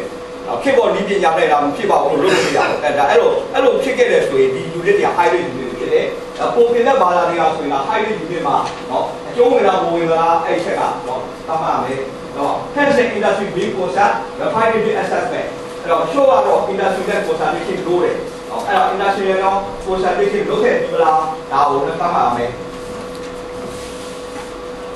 แล้วก็ validity assessment is a method to the unit เนาะ assessment unit ကိုပြုလဲပြီလားခုနကကျွန်တော်ပြောခဲ့တယ်လို့ပဲเนาะဘယ် assessment အတွက်ပြရမယ်လို့နဲ့စစ်ဆေးမယ်ဆိုတဲ့အချက်တွေကိုပြောရမယ်အဲ့ခါမှာတော့ performance criteria တွေ required skill တွေ required knowledge တွေ critical aspect တွေအဲ့ဒါပြရမယ်နောက်က assessment what result နဲ့ result ပြရလား regulatory requirement တွေ result ပြရလားတကယ်အလက်မှာဘေးဒီဆောက်မှုဆိုရင်ကိုယ်စားရှိဆိုရင်တကယ်လက်တွေ့စောက်လုပ်တဲ့ပုံစံတွေနဲ့ရောဒီ assessment ကကိုက်ပြီးရလားအဲ့အချက်ကိုပေါ်ပြအောင်ဖြစ်ပါတယ်ပြောမှဒါပေါ် fairness assessment provide for a special need for learner and reasonable adjustment ဥပမာအပြင်ဟော assessment fairness ဆိုတာရှိဖို့လိုတယ်အသိပြီးခက်တဲ့ပုံစံတွေကိုဟိုနိုင်ဝက်လေးအပုံစံ90လောက်ကွက်မေးခိုင်းတာတော့ဒါဘလို့ fairness ဖြစ်တယ်လို့မရှိပါဘူးဘလို့ကိုကွက်လဲအဲ့လိုပြီးမှာမဟုတ်ဘူးကိုယ်ကလည်းမပြီးလဲကိုစစ်တဲ့လူကပြီးမှာမဟုတ်ဒါကြောင့် fairness ဘယ်လောက်ရှိတယ်လဲဆိုတာအဲ့ချက်ကိုပေါ်ပြအောင်ဖြစ်ပါတယ်assessment အပြီး process တွေမိတ်တော့ assessment အလည်းအပြီးပါမယ်အပြီးနဲ့ပတ်သက်လို့ကျောင်းသားဆိုတာစစ်စာမကျင်းတော့သူကနော်အယူခံပိုင်းမရှိတယ်အဲ့ဒါလည်းပတ်သက်တဲ့ drone နဲ့ပေးထားမှာဖြစ်ပါတယ်နောက်တစ်ခုကတော့နော် assessment takes into account language literacy and numeracy language literacy နဲ့ numeracy ကတော့ Australia နိုင်ငံမှာဆိုရင်တို့ကအင်္ဂလိပ်ဘာသာနဲ့သုံးတာတွေဟောခုပြ professional level ကျတော့အင်္ဂလိပ်ဘာသာသုံးပါမယ်ဒါပေမဲ့ scale level ကျတော့လူတိုင်းကအင်္ဂလိပ်ဘာသာကိုကျွမ်းကျင်တာရှိတယ်အဲ့ဒါကြောင့်မို့ခုနဲ့ level နဲ့ပတ်သက် literacy scale ရောစဉ်းစားရတာအဲ့ချက်တွေဖြစ်တယ်နောက် flexibility assessment may be used to recognize their competency no matter how where they have been acquired and for on the rate of the appropriate to the protest အဲ့တော့ assessment ပတ်သက်တဲ့ flexibility ရှိရလားနောက် reliability assessment like to provide a similar result when used at different tools on the learner အဲ့တော့ဒီ assessment ကိုဒီအုပ်စုတွေကတော့ရှားအုပ်စုမှာလည်းတော့ထည့်သုံးတဲ့အခါမှာဆိုရင်စိတ်လက်စားဖွဲ့ရတာ assessment instruction to the learners are clear concise and accurate to ensure consistent reliable and fair result for the organization အဲ့တော့ learner တွေကိုပေးတဲ့ instruction ကဟောဟိုကရှင်းရှင်းလင်းလင်းပြရလားဟောသိကြရလားသိချရလားအဲ့ချက်တွေပါတယ် assessment instruction to the assessor available to the assessor ကိုရှိတဲ့ process နဲ့ reliable and fair result for the organization ဥ အားဖြင့်တော့ကိုယ်စီမှာဆိုကိုယ်ကောင်းတော့လက်ချာရှိတယ်လက်ချာအားမစေစံပွဲမွေးကိုထုတ်ပြီးတော့မှကျူတာတွေ instructor တွေကနေစစ်ရတာမျိုးရှိတယ်အဲ့ဒါဆိုလက်ချာလားကျူတာ instructor တွေကိုညွှန်ကြားချက်ပေးရတယ်နော်ဥပမာစာစစ်မှုချုပ်ကနေပြီးတော့စာစစ်တဲ့လူတွေကိုညွှန်ကြားချက်ပေးတဲ့လူပေါ့အဲ့လို guideline ရှိရတယ်နော်အဲ့တော့ဘယ်လိုဆိုရင်ဘယ်လိုအမှတ်ပေးပါဘာဆိုဘယ်လိုပါလဲအဲ့ဒါမျိုးတွေပေါ့လေဒီ guideline တွေရောရှိရလားနော် assessment marking guide နဲ့နော် response ပေးရတယ် marking guide ရတယ်ပဲနော် flexible approach လည်းပါရမယ်ဒီဥစ္စာတစ်ခုကိုချိန်ကတ်တဲ့အခါမှာတစ်ခါဖြုတ်ဖို့ကြောင့်ဒီလိုနည်းနဲ့တွက်လို့ရတယ်တခြားနည်းနဲ့တွက်လို့ရတယ်ဘယ်လိုနည်းနဲ့တွက်ရင်ဘယ်လိုဖြစ်နိုင်တယ်လဲနော်အဲ့ဒီ alternative solution ကိုလည်းတော့ထည့်ပေးလို့လိုတယ် assessment criteria ပေါ်တဲ့ copy နဲ့ထည့်ပေး clearly defined ဘယ်လိုနည်းနဲ့စစ်ဆေးမလဲဆိုတဲ့အချက်ကိုလည်းသတ်မှတ်ထားဖို့လိုတယ်ဒါပါလို့ assessment အတွက်အရေးကြီးတဲ့အချက်ဖြစ်တယ်နောက်က rule evidence နော် rule နဲ့ပတ်သက်တဲ့ evidence တွေပေါ်ပြရမယ်နော် assessment ပတ်သက်တဲ့ validity ရှိပါဖို့လိုတယ် authenticity နော်ဒါမူလအတိုင်းဖြစ်ရမယ် submission တွေလုပ်ရမယ် currency နော်ခင်းတဲ့အကိုက်ရမယ်ပြီးတော့ comment တွေဘာတွေ modification လုပ်ဖို့လိုတယ်နော်လိုရင်းဆိုရင် yes မလို့ဆိုရင် no ပေါ့လေပြီးတော့ comment ပြောရမယ်အဲ့ဒီခါမှာလည်း assessment validation လုပ်တဲ့အခါမှာကျွန်တော်တို့ကရှိတယ်ကဒါတွေအကုန်လုံးဆရာကြီးလို့ပါဒီဆရာကိုဆရာလို့အကုန်လုံး yes လို့လည်းမရဘူး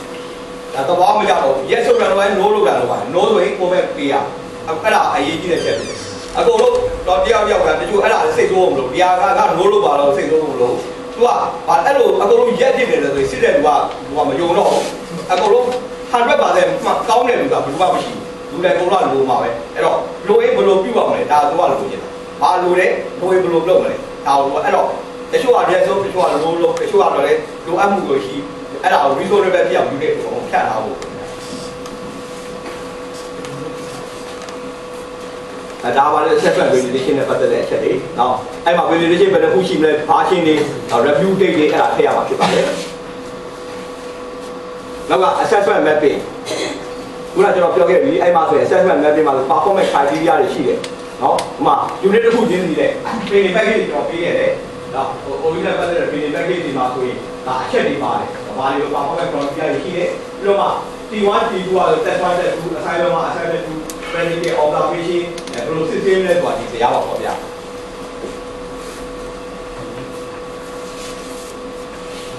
အဲ့ဒါ assessment element နဲ့ပတ်သက်တဲ့အချက်တွေဖြစ်တယ်ပြီးတော့ဒီ course နဲ့ပတ်သက်တဲ့ curriculum ကိုထည့်သွားတယ်ဒါဆိုရင်ဒီ unit နဲ့ပတ်သက်တဲ့အချက်တွေဖြစ်တယ်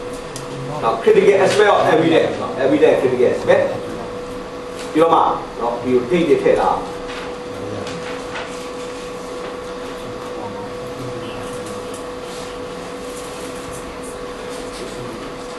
အခုဘုန်းကြီးရဲ့ assessment mapping assessment mapping အစစ်အပတ်တဲ့အချက်တွေဒါကတော့ဒီမှာကျွန်တော်ပေါ်မဲ့က observation practical test เนาะအဲ့ဒါလည်းပတ်သက်တဲ့ question တွေတော့ပြထားတယ် observation criteria observation criteria တော့ reflective study เนาะဒီဘယ်တော့ကျောင်းသားဘယ်တော့ reflective ရှိမလဲ method analysis practical test practical test နဲ့ပတ်သက်လို့ဘယ်လိုမျိုးလဲပုံမလဲ simulation ပုံမလား analysis of devices တော့ physical ရာတွေပတ်သက်လို့ analyze လုပ်တာတွေပါမယ်ပြောမှ result submission reference တွေ cohesion တွေဒါပါလေဆိုရင် observation ဒီအလုပ်လုပ်တဲ့အခါမှာဘယ်လောက်နော်ဟိုတိတိကျကျလုပ်နိုင်တယ်ဘယ်လောက်အနေကြီးကြီးလုပ်နိုင်တယ်ဒါ observation ဒီပြီးတော့ဒါပါလေဆိုရင် practical assessment practical test တွေပေါ့လေ practical test ကဥပမာအပြင်က practical equipment test တွေရှိတယ်ဥပမာဒါကျွန်တော်ကဒီကျောင်း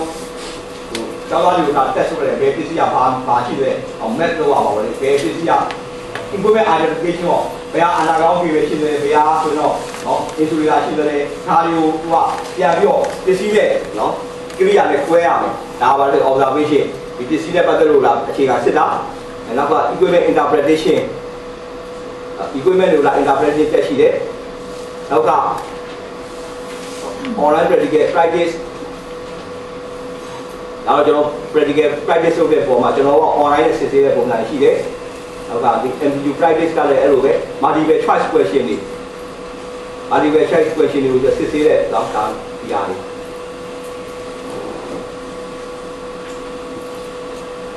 အဲ့ဒီကမှလို့သုံးတဲ့ပစ္စည်းကိုကူပြီးတော့မှဒါကိုသူ့တော့ဘာလေးကိုစစ်တဲ့ပုံစံပေါ့လေဒါ ABCD ရွေးတာ multiple choice question တွေဒီ0မေးဖို့နေကျွန်တော်မေးတယ်ပြီးတော့မှ test question လက်တွေ့ကျော်ဆရာမကိုပြီးဖြစ်ပါလေ test question ကသူမပြောတော့ဘူး နောက်တစ်ခုက assessment mapping နဲ့ပတ်သက်တဲ့အချက်တွေနောက်က industry consultation report နော် industry နဲ့ပတ်သက် consultation လုပ်တဲ့အစီအစဉ်တွေနော် industry consultation report ကျတော့ဘာတွေလို့လဲဆိုရင်နော်ဒီနေ့မှာဘယ်သူကနေတွေ့တယ်နော်ဒီမှာ name of person name of organization ကိုတွေ့တဲ့လူရဲ့နာမည်တွေ့တဲ့လူရဲ့နာမည်ဆိုတာလည်းပဲ record formative informative ကိုမှတ်ထားလို့ရတယ်ဖုန်းနဲ့တယ်လီဖုန်းပြောတယ်မှတ်လို့ရတယ်ဘယ်နေ့ဘယ်ကြာဘယ်လိုလဲဖုန်းပြောတယ်ဟုတ်လားနောက်တစ်ခုက email နဲ့ပို့ရင်မှတ်လို့ရတယ်နောက်ပြီးလက်ပဲရိုက်ထားပြီးတော့စကားပြောလဲမှတ်လို့ရတယ်ဒါနီးပေါင်းလို့ပေါ့လေ industry မှာရှိတဲ့လူပြောင်းနဲ့တွေ့တဲ့ဆိုတဲ့လူပြောင်းတဲ့ chat လုပ်တယ်အဲ့ဒါနဲ့ပတ်သက်လို့လား record လုပ်ထားလို့ရတယ်ပြီးတော့မှဘယ်နာနဲ့ပတ်သက်လို့တော့စစ်ဆေးလို့accreditation နဲ့ပတ်သက်လို့စစ်ဆေးတာအဲ့ဒါမျိုးပေါ့လေအဲ့ချက်ကိုမှတ်ပါမယ်ပြီးတော့မှဘယ်မှာဆိုရင် record ထားတယ်ကိုယ်လည်းပတ်သက် record မှာဆိုကိုခိုင်ရီမှာထားတာအဲ့ချက်တွေကပေါ်ပြမှာဖြစ်ပါလေဒါကတော့ industry consultant ရဲ့ record ဖြစ်တယ်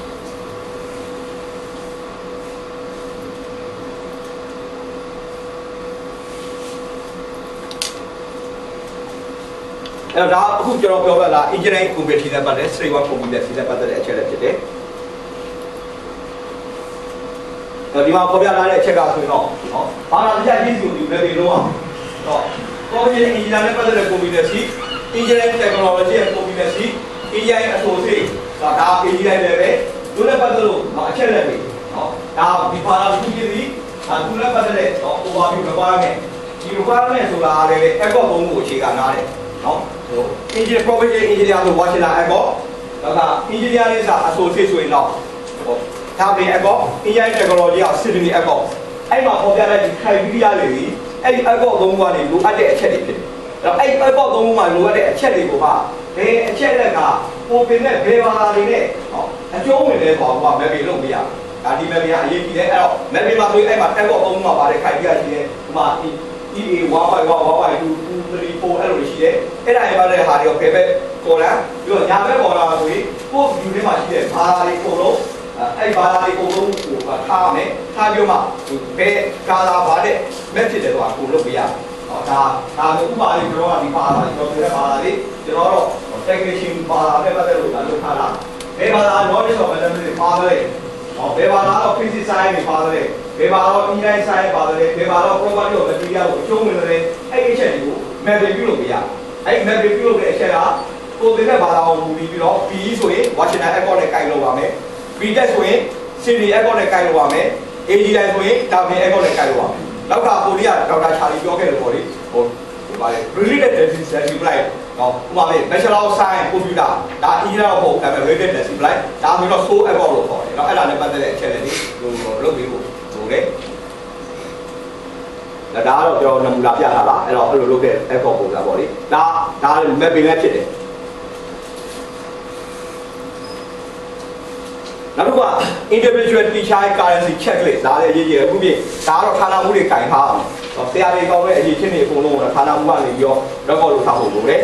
ဖြစ်နိုင်တော့ဒီဖမ်းမှုတွေပါတယ်ဆရာအရေးချင်းတွေပါတယ် public လုပ်ရမယ်annual ပေါ့လေ annual နှစ်လည်းပဲဒီမှာကျွန်တော်အကြံပေးနေတာကဘာကျွန်တော်တို့ဖြစ်တယ်ပဲကိစ္စထုတ်ကြတယ်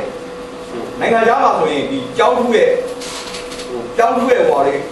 profile ကိုသူကကျောင်းနဲ့ပတ်သက်တဲ့ handbook ကိုကြည့်တယ် University handbook ကိုကြည့်တယ်နော် University handbook နဲ့ပတ်သက် criteria document ကြည့်တယ်အဲ့တော့အဲ့ဒီ handbook မှာပဲ course တွေပါတဲ့အချက်တွေပါမယ်ပဲအရေးချင်းတွေပြီးရမယ်အဲ့ဒါတွေပါတယ်အဲ့တော့ကျွန်တော်အခုထုတ်တဲ့နှစ်လည်းပဲဒီမှာလည်းဖြစ်နိုင်ရင်အဲ့ဒီချက်တွေနဲ့ထည့်ပါနော်ကျောင်းနဲ့ပတ်သက်လို့ profile ထည့်ရမယ်ကျောင်းဘာသာရပ်တွေအဲ့ဒါတွေကလည်းပုံမှန်ထည့်ရမယ်ဒီကျောင်းပါဒီဘယ်နှစ်မှာပါတယ်သင်ခဲ့တဲ့ဘယ်အောင်အရေးကြီးတယ်အသေးတော့မလို့သင်တဲ့ဆရာလေးရဲ့အရေးကြီးဘယ်လိုရှိတယ်ဒါကို overview ပေါ့လေနောက်တယောက်ချင်းစီအသေးသေးမထည့်နိုင်တဲ့စောင်းမပုံစံမျိုးရေးထည့်ရမယ်စောင်းမပုံစံဥပမာဖြင့် academic curriculum နဲ့ပတ်သက်တဲ့စောင်းမတစ်ခုနော်ဆရာအရေးချင်းနဲ့ပတ်သက်တဲ့စောင်းမတစ်ခုပညာမှုနဲ့ပတ်သက်တဲ့စောင်းမတစ်ခုအဲ့ဒါမျိုးတွေက academic profile ကိုကျောင်း academic profile ကိုပြီးဖို့အတွက်ဒါထည့်ဖို့တင်တယ်နောက်ဖြစ်နိုင်ရင်အဲ့ဒါအင်္ဂလိပ်လိုရေးပါနော်ဘာကြောင့်လဲဆိုတော့နိုင်ငံခြားမှာတရားဟောကလေးတွေနိုင်ငံခြားသွားပြီးတော့နော်ဟိုမှာနေနိုင်ငံခြားက professional area associate တွေပဲကြောက်တဲ့အခါကျတော့ဘွဲလမ်းမလည်းနော် translate တစ်ခုလည်းပြအောင်လည်းမလုပ်တော့ဘူးနော်အဲ့ဒါလို့ပြောင်းတော့ဘာလို့လဲဒီကျောင်းရဲ့ profile တွေဒီ curriculum တွေ save တွေတင်တတ်ဖို့လိုတယ်အဲ့တော့ curriculum save ကဆိုရင်တော့ online နဲ့တင်ပြရင်တော့ online နဲ့တင်ရဆိုရင်တော့အကောင်းဆုံးပဲ internet online မှာနော် online နဲ့ download လုပ်လို့ရရင်အကောင်းဆုံးပဲ online download လို့ဖိတ်အစီအမံပေးဘူးဆိုရင်လည်းနှစ်လက်ပဲကလေးတွေကဖြစ်နိုင်ခဲ့လေးပါတော့ဒီကြောင်းနဲ့ပတ်သက်တဲ့ calculus ဆေးပတ်ဒီဘယ်level ကိုတင်တယ်အထူးပြတော့ဘယ် level ပေါ့လေဘယ်ကိုသာဘယ် level ကိုဘာကိုရေးကထားတယ်အဲ့ဒါမျိုးတော့ထည့်ပေးပါထည့်ပေးတော့ဆရာလေးရေးချင်ပါရှိတယ်အကျမ်းပြပေါ့လေဟိုအသေးစိတ်မထည့်နိုင်တဲ့ဒါဟို outline ပေါ့အဲ့ဒါတော့ထည့်ပေးပါထည့်ပေးပြီးတော့ဒီစာအုပ်ကကိုယ်အတွက်လည်းအမှန်တရားအကျိုးရှိပါတယ်အဲ့တော့ဒါ individual unit စာ assessment ဆိုပြီး evaluation ရှိတယ်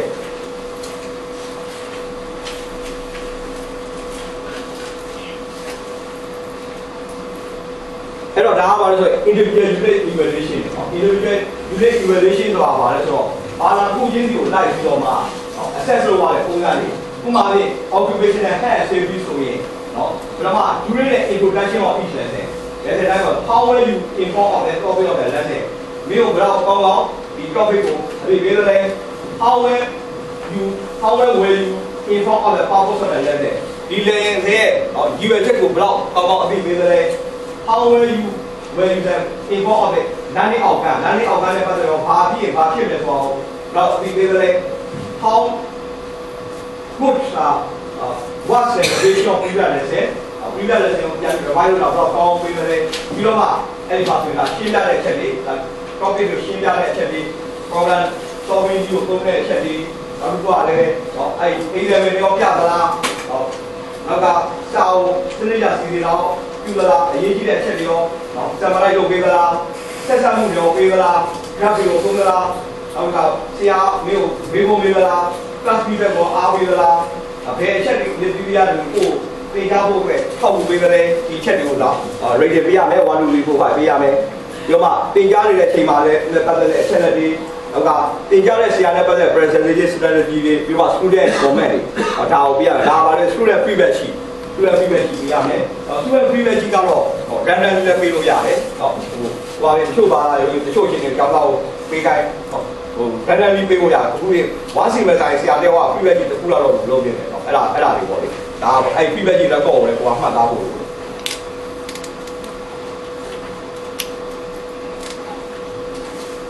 နောက်က runner resource sample တွေဒါရောအဓိကဆိုရင် public library လို့ engineering resource တွေ reference material တွေရှိရမယ်ဒါပါလေ runner resource practical resource ဒါကြောင့်ဥပမာပေးတာလားကျွန်တော် practical resource ကနော်ဥပမာဖြင့်ဘယ်နေရာမှာဆို practical resource ရှိတယ်ဒါတော့ကျွန်တော်အားပြီးတော့အဲ့ဒါနဲ့ပတ်သက်လို့နော်ဘယ်နေရာမှာဆိုဘယ်ပစ္စည်းတွေရှိတယ်ဘယ်ကောင်းမှာဘယ်ပစ္စည်းတွေရှိတယ်ဒါနဲ့ပတ်သက်လို့ system တွေပေါ့လေဘယ်ပစ္စည်းမှာဆိုရင်ဘယ်ပစ္စည်းတွေအပြင်ကြောက်ပါမနေအောင်ပုံနိုင်တယ်လုပ်ငန်းတွေပုံနိုင်တယ်အဲ့ဒီ practical resource တွေဒီလုပ်ငန်းနဲ့ပတ်သက်လို့ practical resource တွေနောက်ကကွန်ပျူတာနဲ့ပတ်သက်တဲ့ resource တွေအဲ့ဒါဘယ်ပစ္စည်းတွေကဒီခန်းထဲမှာရှိတယ်အခန်းနံပါတ်เนาะအခန်းနံပါတ်ဆိုရင်ဘယ်ခန်းထဲမှာဘယ်ပစ္စည်းရှိလဲဘယ် practical တွေသုံးလို့ရတယ်ဒါကိုလည်းကိုကရေးလို့ရတယ်ရေးဖို့လိုတယ်နောက် MNC ကနေလာပြီးစစ်တဲ့အခါမှာအဲ့ဒီချက်လည်းအရေးကြီးတယ် facility နဲ့ပတ်သက်လို့အရေးကြီးတဲ့အချက်က practical resource တွေကအရေးကြီးတယ်အဲ့ဒါနဲ့ပတ်သက်လို့ဘယ်ပစ္စည်းတွေကဘယ်အခန်းထဲမှာရှိတယ်ဘယ် practical တွေအသုံးပြုလဲဆိုတာကိုကိုကအဲ့လို record လုပ်ရေးပြီးတော့သူ့ကိုတင်ပြဖို့လိုတယ်လူကလာကြည့်တဲ့အခါမှာအဲ့အချို့ခန်းတွေလူလာကြည့်နေကြည့်တဲ့အခါမှာဆိုရင်ဟုတ်ပြီဆိုရင်ဒါ okay ရောတယ်အဲ့တော့ဒါတော့ degree level assessment validation risk method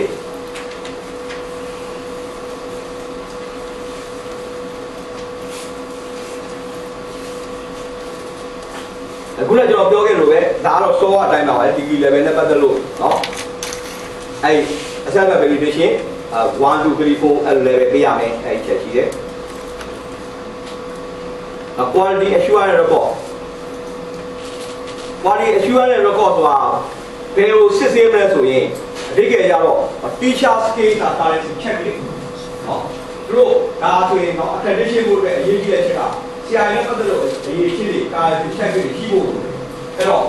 ဘယ်အခါမှာစပြီးတော့ evaluate လုပ်မယ်ဘယ်အခါမှာဆိုရင် evaluate ပြီးတယ်ဒါပြောရမယ်အဲ့တော့ကိုယ်အနေနဲ့ set accreditation လုပ်တဲ့ခါမှာလည်းပဲ assessment လုပ်ဖို့လည်းအဲ့ချက်ဟောကြည့်မကြည့်ပေါ့စစ်ရမယ်ဆရာတွေနဲ့ပတ်သက်လို့ရောကိုယ်မှာမှတ်တမ်းရှိသလားဆရာကြီးဖြစ်တဲ့ပတ်သက်လို့ဆရာမှတ်တမ်းတွေနောက် unit evaluated ပါလို့ဆိုတဲ့ချို့ကျောင်းသားတွေကဒီ unit နဲ့ပတ်သက်လို့ဘယ်တော့လို့ပဲအကျိုးရှိတယ်အကျိုးမရှိဘူးလေအဲ့ဒါတွေ evaluate record တွေလုပ်တယ်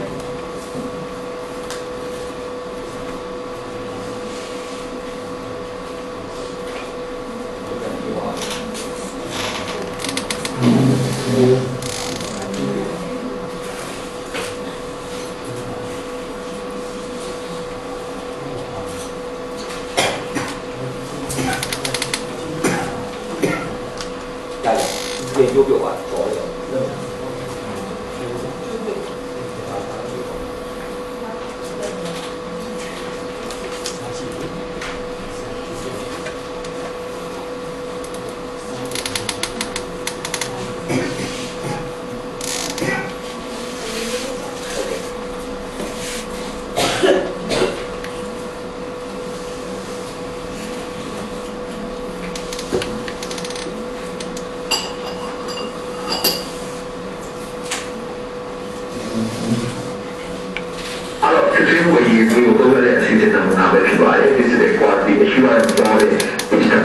Section assessors, validation plan.